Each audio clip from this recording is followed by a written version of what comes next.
Thank you, Mr. President. I want to start by thanking you.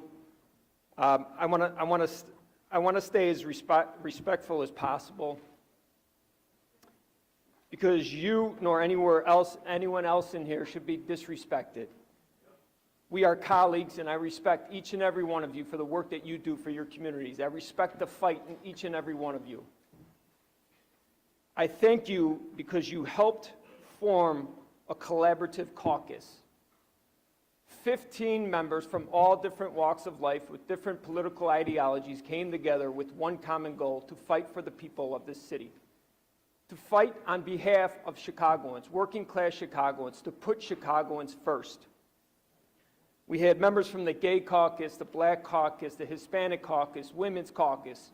We all came together and worked together. It was the first time since I've been down here that I was a part of something that actually felt positive, and it actually felt like working with the team. Alderman Hopkins, Beal, Chico, Quinn, Lopez, Curtis, Tabarez, Scott, Cardona, Wagisbeck, Villegas, Napolitano, Riley, Silverstein, and myself.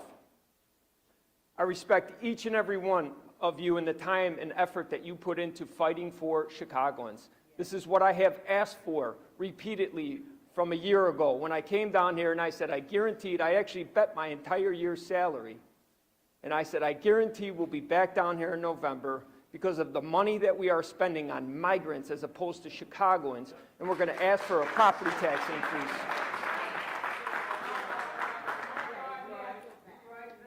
And to prove to you that I came to you with respect, when you ran against Paul Vallis in the runoff, I didn't have a dog in the race. I had my own runoff to worry about, which I won. And you won. You won, fair and square. And when I first met you, I shook your hand and I said, congratulations. And when members in this caucus, in this council, tried to take away your right to name your own chairs, I stood up. And I said, no, that's wrong. Check the tapes, please. I go, no, that's wrong. Let him name his own chairs. He deserves that. He earns that. I stood here and said that. When you wanted to give Chairman Dowell, the chairman of finance, I stood up and I said, yes, you earned it, Chairman Dowell. You work hard down here every year, which you do. Which you do. Much respect to you in the work that you do. When we brought in the ceasefire resolution down here, which arguably should never have even been brought in here, and you needed that vote. You needed that vote to be a tie in order for you to make the tie-breaking vote.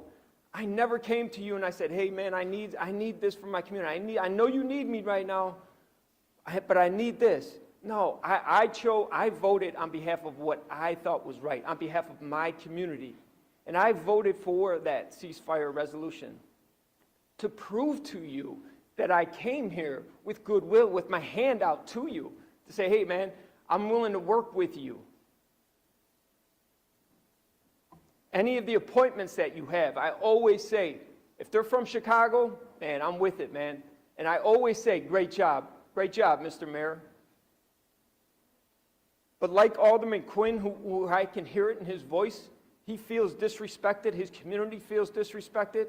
When I hear Miss Jackson, when I hear Zoe come down here and talk, even though we look different, we may talk different, we may act different, we feel the same pain.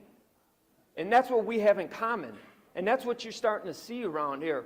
Black people, brown people, white people, gay people, men, women, coming together because they don't like the way that you are treating people. I can't even get a meeting with you. I represent 55,000 people in the 45th Ward. I can't even get a meeting with you. Facts.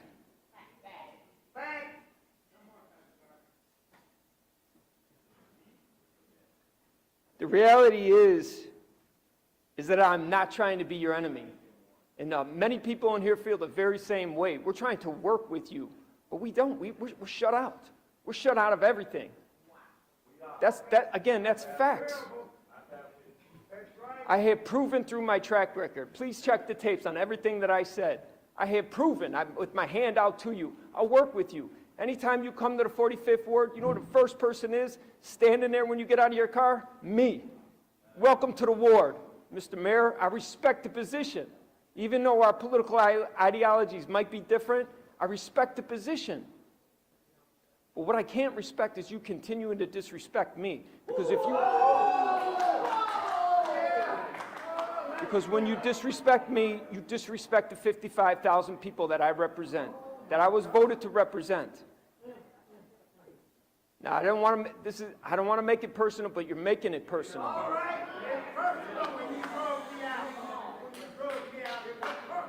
You continue to hold my head under the water. Once again, it's facts. I am trying to work with you as best as I can on behalf of my community. And once again, I feel like this is, everybody in here, a lot of people in here know exactly what I'm talking about. Exactly what I'm talking about.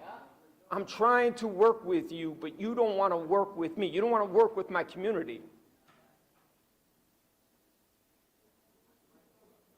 So yes,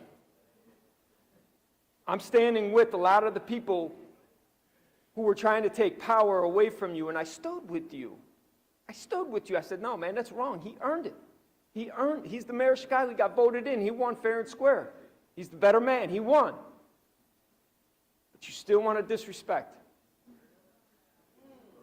I wish you well. We'll be back here, like Alderman Hopkins said, we'll be back here next year talking about even worse budget. It's going to be even more difficult.